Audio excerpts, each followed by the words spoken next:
So hello and welcome back everyone to another video. आज हम लोग देखने वाले हैं JIGL का फर्स्ट चैप्टर जो कि सोर्सेस ऑफ लॉ है। अभी ये पहला वीडियो होगा, ठीक है ना। तो ये जो चैप्टर है ये लगभग 4 वीडियो में डिवाइडेड होगा, मैक्सिमम 4 जाएगा, लेकिन मुझको लगता है कि 3 वीडियो में खत्म हो जाएगा, लेकिन मैक्सिमम टू मैक्सिमम 4 वीडियोस जा सकता है, ठीक है। Okay, don't be patient less, be patient.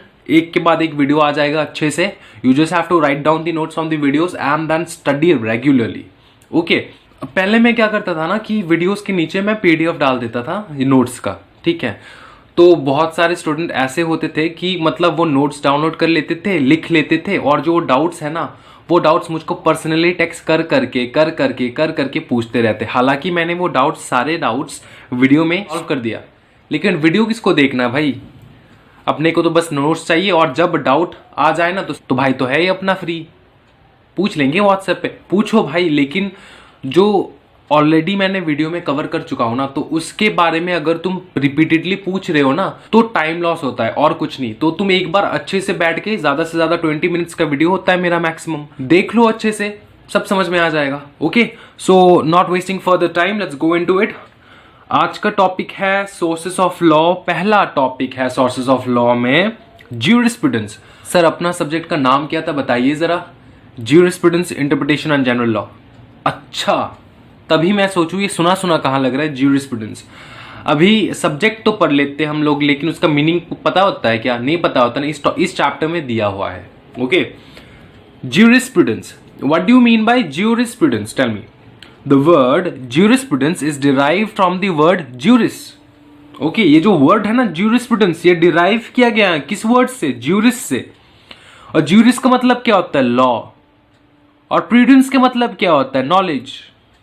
jurisprudence, law, knowledge. मतलब अर्थ ये है कि knowledge of law is the meaning of jurisprudence. Okay, clear है? No problem. अभी आओ, jurisprudence is study of science of law. हाँ भैया, लॉ का जो साइंस है ना, लॉ का जो साइंस है ना, वो हम लोग पढ़ने वाले हैं। ओके, और वही सब्जेक्ट है ज्यूरिस्प्रूडेंस। ज्यूरिस्प्रूडेंस को अपने ही भाषा में बोला जाता है law of science. Sir chemistry देखने को मिलता है, बहुत ज्यादा केमिस्ट्री है मेरे भाई। चैप्टर्स एक के बाद एक आने तो दो, उसके बाद देखो कितना केमिस्ट्री मिलता है तुमको देखने के लिए। Okay, so let's go the first topic, sources of law. अच्छा, सोर्सेस ऑफ लॉ का मतलब क्या होता है भाई? सोर्सेस ऑफ लॉ मतलब लॉ जो निकलता है ना, लॉ जो स्टैब्लिश होता है, लॉ जो लाया जाता है, उसका सोर्स क्या होता है, बस वही जानने वाले हम, सोर्स क्या होता है। अपने को तो इतना पता है ना कि लॉ, चलो कोर्ट्स जो है जजमेंट देते हैं, उनसे लॉ बन जाता है, उतना पता है ना। अगर उतना पता है तो काफी है। उसके बाद थोड़ा एक्सटर्नल बहुत सारे हैं, वो हम लोग देख लेंगे आज के वीडियो में, ठीक है। पहला आता है sources of Indian law. India का जो लॉ होता है ना, उसका सोर्सेस कहां से आता है? उसका सोर्सेस कहां से आता है? इंडिया का जो लॉ है उसका सोर्सेस कहां से आता है? 2 सोर्स है उसका, प्रिंसिपल सोर्स है, एक है सेकेंडरी सोर्स। एक है प्रिंसिपल सोर्स, एक है सेकेंडरी सोर्स, ठीक है, समझ में आ रहा है? तो ये जो principal source of Indian law है उसमें कितना डिविजन्स है, सब डिविजन्स है। एक है कस्टम्स और कस्टमरी लॉ, एक है जुडिशियल डिसीजंस और प्रेसिडेंट्स, एक है स्टैट्यूट्स और legislation, last but not the least personal law. Personal law मतलब हिंदू लॉ, मोहम्मदन लॉ, ठीक है, etcetera etcetera. Okay, so secondary law का डिविजन्स क्या होता है? सेकेंडरी लॉ का डिविजन्स है justice, equity and good conscience, और एक है सोर्सेस ऑफ इंग्लिश लॉ। तो पहला बात तो ये कि प्रिंसिपल सोर्स का 4 डिविजन्स है, अच्छे से समझ लो। प्रिंसिपल सोर्स का 4 डिविजन्स है, एक है कस्टम्स और कस्टमरी लॉ, जुडिशियल डिसीजंस और प्रेसिडेंट्स, स्टैट्यूट्स और लेजिस्लेशंस, पर्सनल लॉ, ठीक है। 4 डिवीजन है किसका? Principal source of Indian law का। और सेकेंडरी सोर्स जो होता है, सेकेंडरी सोर्स वो क्या होता है? Justice, equity and goods conscience, और अगर इससे भी ना मिले तो सोर्सेज ऑफ इंग्लिश लॉ, ठीक है। इंग्लिश लॉ को हम लोग इंटरप्रेट कर लेते हैं, हम लोग अपना लेते हैं, चलो ठीक है, इंग्लिश वाला लॉ यूज करते हैं अपने में, ठीक है। इंग्लिश लॉ मतलब हाँ जी हाँ, बाहर का लॉ, ओके, जो इंडिया में नहीं बना लेकिन एप्लीकेबल हो सकता है इंडिया में, नो प्रॉब्लम। आओ सबसे पहले इसको हम लोग निचोड़ देते हैं, कस्टम्स और कस्टमरी लॉ। इसका मतलब क्या होता है, what do mean by customs और customary law? Let's go into it. The first thing is, तो भैया ये जो कस्टम्स विदाउट सैंक्शन है ना, इसका मतलब क्या होता है? ज्यादा डिफरेंस है नहीं, इतना तो देख के पता चल रहा है ना, इसमें विदाउट है इसमें विथ है, तो ये जो होगा उसका कंप्लीटली ऑपोजिट ये होगा, isn't it? So customs without sanction का मतलब क्या होता है कि it is a non obligatory law which is followed due to public pressure and its violation will not lead to any prosecution। मतलब क्या, ये नॉन ऑब्लिगेटरी लॉ होता है। ये जो कस्टम्स है ना, कस्टम का मतलब क्या होता है भाई? Rituals, right? रिचुअल्स है, ये क्या होता है? नॉन ऑब्लिगेटरी लॉ है। अगर तुमने ये रिचुअल फॉलो नहीं किया ना, तो पुलिस आके तुमको थाने में लेकर नहीं जाने वाली।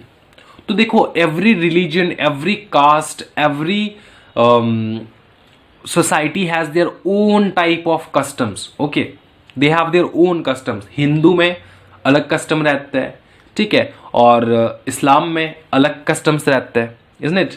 क्रिश्चियंस जो रहते हैं उनका भी डिफरेंट कस्टम्स रहते हैं, isn't it?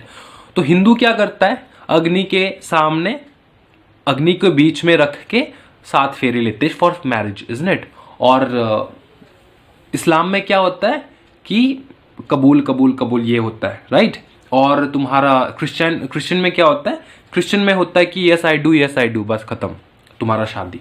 तो ये जो हिंदू, क्रिश्चियन, इस्लाम, इनका जो कस्टम्स रहता है ना, इसको अगर तुम तोड़ दो तो क्या पुलिस ऑफिसर तुमको लेकर जाएंगे? हिंदू हो तुम, सपोज तुम हिंदू हो, तुमने 7 फेरे की जगह 8 फेरे ले लिया, तो क्या तुम्हारा पुलिस आके तुमको लेकर चले जाएंगे? नहीं ना।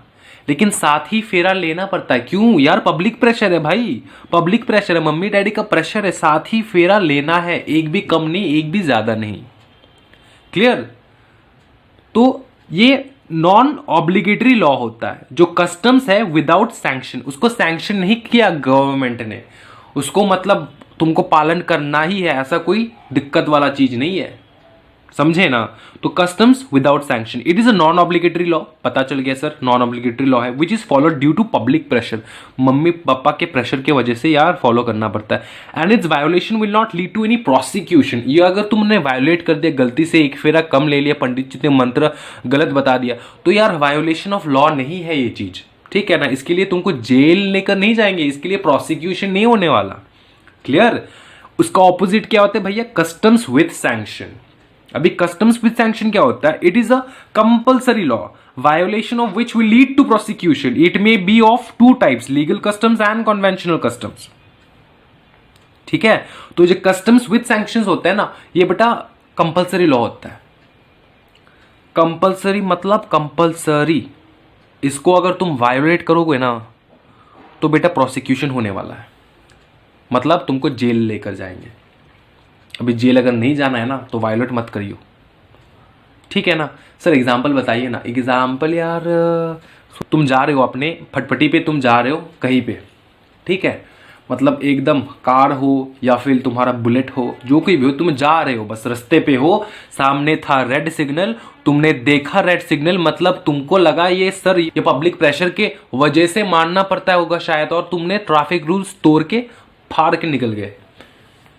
तो जो पुलिस है ना, ट्रैफिक पुलिस, वो पकड़ लेगा तुमको, पकड़ के बस फाइन ठोक देगा, तो उसका एक प्रोसिक्यूशन होता है, इजंट इट?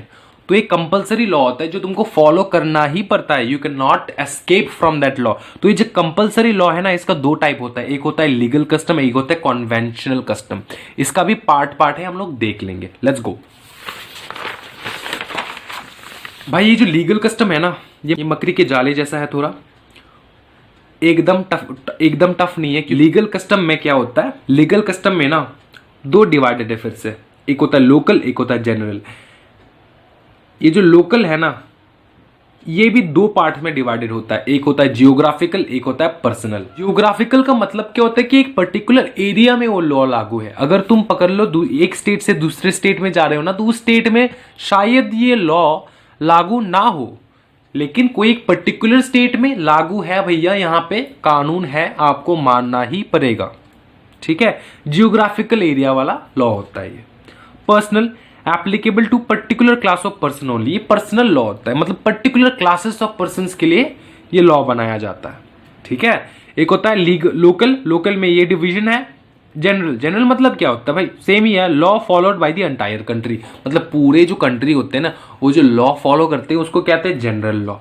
तो भैया सर यहाँ से क्वेश्चन पूछते, पागल हो गए, बोर आ गए क्या? जनरल लॉ तुमको पूछेंगे कि what do you mean by general law, please give some additional examples with it, ऐसा नहीं पूछने वाले। ठीक है, मेन बात पे आते हैं, आओ कन्वेंशनल कस्टम्स किसको कहते हैं? Conventional customs, these types of laws are not created by any authority or statute, rather it's created out of contractual obligations between two parties। अभी समझो ये क्या चीज है। ये ना कन्वेंशनल कस्टम्स जो होते हैं ना, वो लोग ना, मतलब ये लॉ ना कोई लॉ मेकर्स ने नहीं बनाया, कोई ऑथोरिटी ने नहीं बनाया, कोई स्टैट्यूट ने नहीं बनाया, कोई गवर्नमेंट ने नहीं बनाया, कोई पार्लियामेंट ने नहीं बनाया, किसी ने नहीं बनाया। तो सर किसने बनाया? सर ये बेटा दो इंसान है जो प्रेम में लथपथ है, तो दो इंसान ने एक दूसरे के साथ कॉन्ट्रैक्ट किया और कॉन्ट्रैक्ट करने के टाइम में उसने कुछ लॉज बना दिया कि बेटा ये मेरा पर्टिकुलर लॉ है, तुमको मानना पड़ेगा। ठीक है, तो वो दो जो इंसान है ना वो मानते हैं वो लॉ। सर ये लीगल है, ऑब्वियसली लीगल है। अगर पकड़ लो तुम्हारा एक गर्लफ्रेंड है, ठीक है, या फिर तुम्हारा एक बॉयफ्रेंड है, जो कोई भी हो, लड़की का लड़का, लड़का का लड़की, जस्ट एन एग्जाम्पल। ठीक है यार, come on chill, don't be offended, okay. तो क्या है, गर्लफ्रेंड ने बोला यार सुबह जो है ना यार, सुबह तुमको उठ के नहाना है, every morning, winter morning, every winter morning तुम्हें सुबह सुबह उठ के नहाना है, ये मेरा कस्टम है, तुमको मानना पड़ेगा। अगर तुम मेरे साथ रहोगे तो ये मानना पड़ेगा। तो बेटा बेचारा ये लड़का क्या करेगा? वो सुबह उठेगा, नहाएगा, ऑब्वियसली नहाएगा, नहाने के बाद फिर उसको बताएगा कि हाँ मैंने नहा लिया, मैंने कस्टम पूरा फॉलो कर लिया, कोई प्रॉब्लम नहीं है। ठीक है, तो ये होता है दो पार्टीज के बीच में ना, दो पार्टीज के बीच में। ये देखो तुम सीधे दूसरे एंगल पे मत लेकर जाओ, एक पर्टिकुलर एंगल पे रखो जो कि एक अपना लॉ वाला एंगल होता है। दो बिटवीन दो कंपनीज हो सकते हैं, ठीक है, दो एलएलपी हो सकते हैं, दो कोई भी चीज हो सकते हैं, दो पार्टीज के बीच में जो कॉन्ट्रैक्ट हो, उस कॉन्ट्रैक्ट के वजह से जो लॉ क्रिएट हो उसको कहते हैं कन्वेंशनल लॉ। लड़की ने लड़का को कॉन्विंस करा ही लिया ना, नहाने जाना है बेटा सुबह सुबह उठ के, तो वो हो जाता है कन्वेंशनल कस्टम्स। कस्टम्स मतलब क्या होता है? रीति रिवाज। ठीक है, तो this types of laws are not created by any authority और statute, rather it's created out of contractual obligations between two parties. समझे ना भैया? क्लियर है ये वाला चीज? सो नेक्स्ट क्या है? जुडिशियल डिसीजंस और प्रेसिडेंस। जुडिशियल डिसीजंस और प्रेसिडेंस। सर जुडिशियल डिसीजंस का मतलब क्या होता है? जुडिशियल डिसीजंस यार ये हाईकोर्ट जो भी डिसीजन दे रहा है ना, कौन दे रहा है सर? हाई कोर्ट दे रहा है या फिर सुप्रीम कोर्ट दे रहा है, वो हो जाते हैं जुडिशियल डिसीजंस।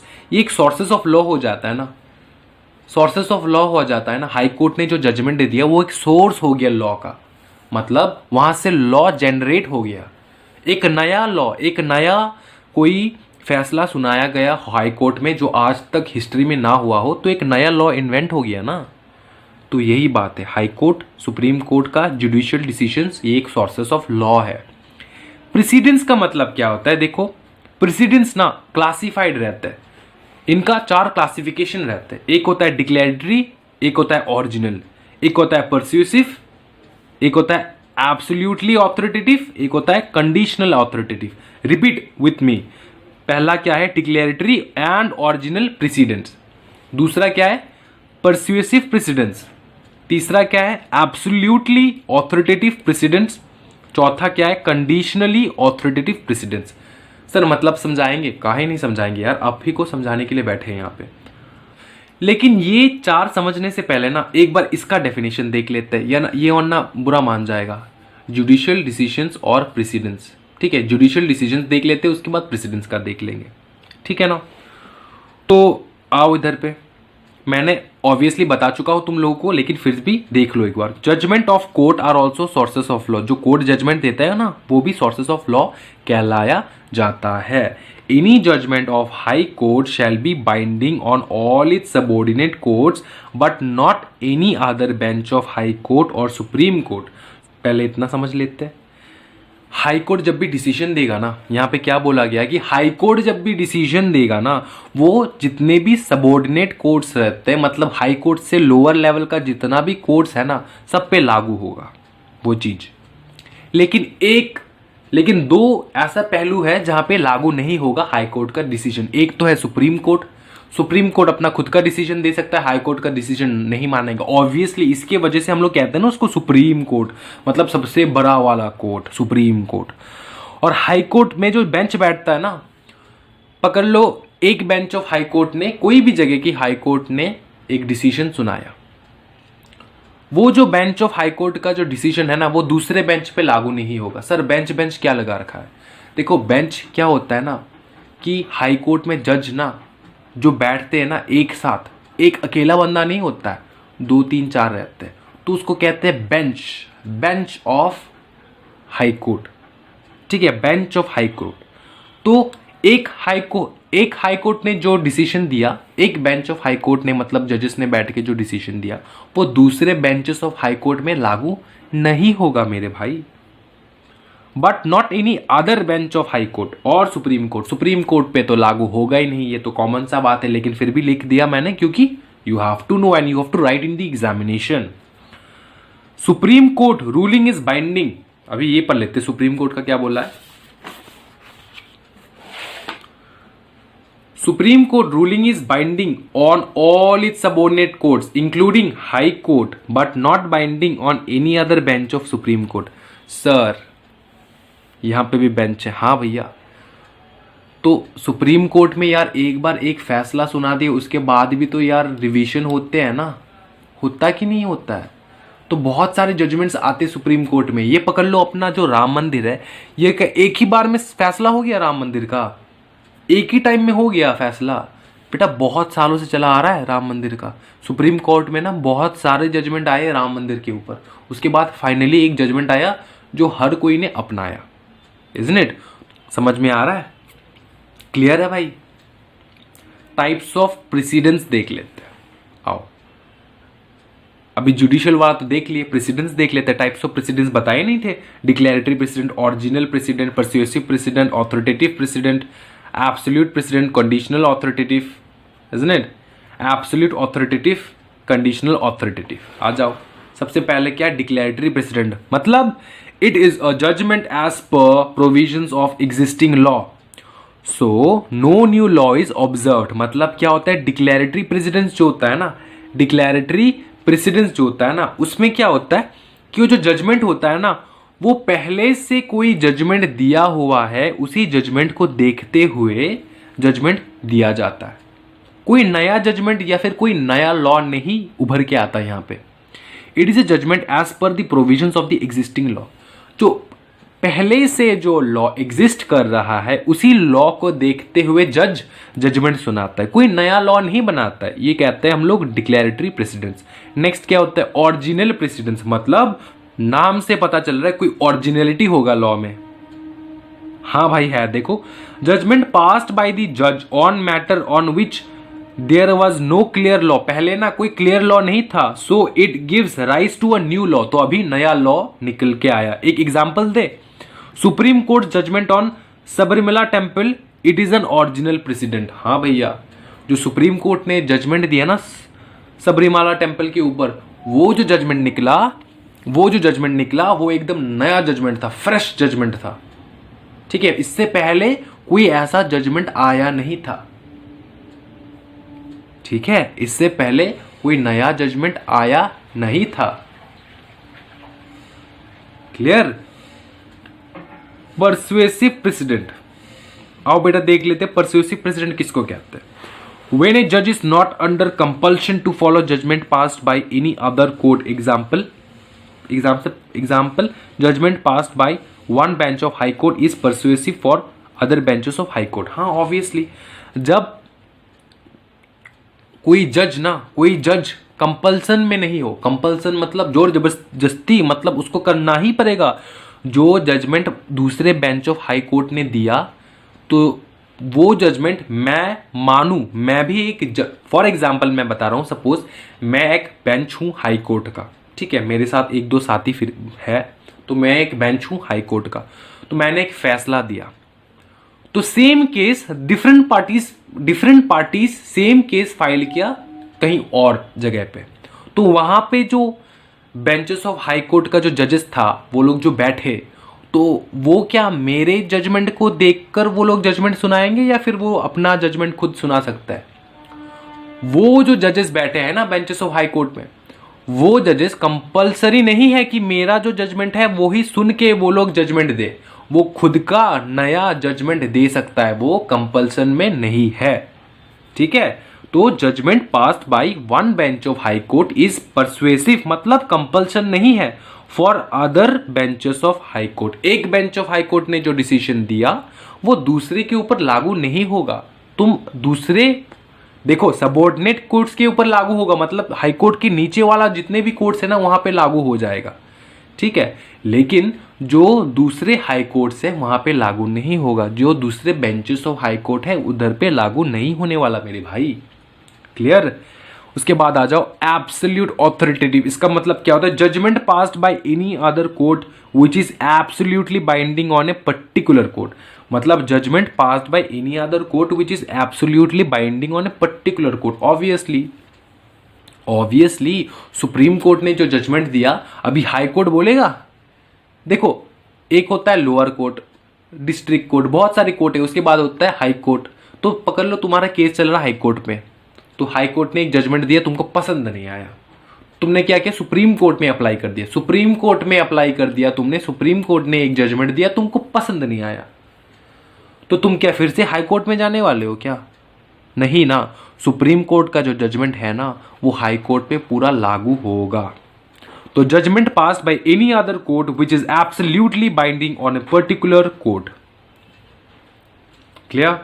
नेक्स्ट है conditional authoritative. What do you mean by conditional authoritative? Judgement of court binding on subordinate court except in some optional cases. कोई ऑप्शनल केसेस निकल जाता है जहां पे जजमेंट जो होता है ना वो बाइंडिंग नहीं रहता है।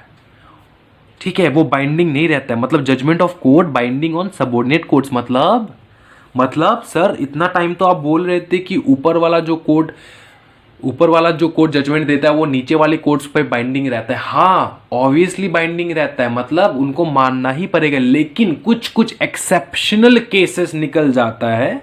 ठीक है, कोई एक्सेप्शनल केसेस निकल जाता है जहां पे जो ऊपर वाला कोर्ट ने डिसीजन दिया ना वो नीचे वाले कोर्ट में लागू नहीं होता, उस केसेस को कहते हैं हम लोग कंडीशनल ऑथोरिटेटिव। क्लियर हो गया? टाइप्स ऑफ प्रेसिडेंस थोड़ा मजेदार है ना ये टाइप्स ऑफ प्रेसिडेंस, ये आता है भाई एग्जाम में, सब सारे आ जाता है नहीं, एक आता है या फिर दो आता है, या फिर डिफरेंस पूछ लेते हैं, what is the difference between original precedence and persuasive precedence. तो अच्छे से पढ़ाई करना ये वाला चीज, types of precedence. Sir sure आएगा ना? श्योर शॉर्ट आएगा मेरे भाई। ठीक है, तो पढ़ो ये वाला चीज। और देखो जो पहले मैंने पढ़ाया जुडिशियल डिसीजन ऑफ प्रेसिडेंट, जितना नोट्स बनाया ना मैंने, जितना चार्ट फार्ट बनाया, मतलब मकड़ी के जाला वाला सब कुछ बनाया, सभी डाल के सभी लिख के पढ़ने वाले हो तुम।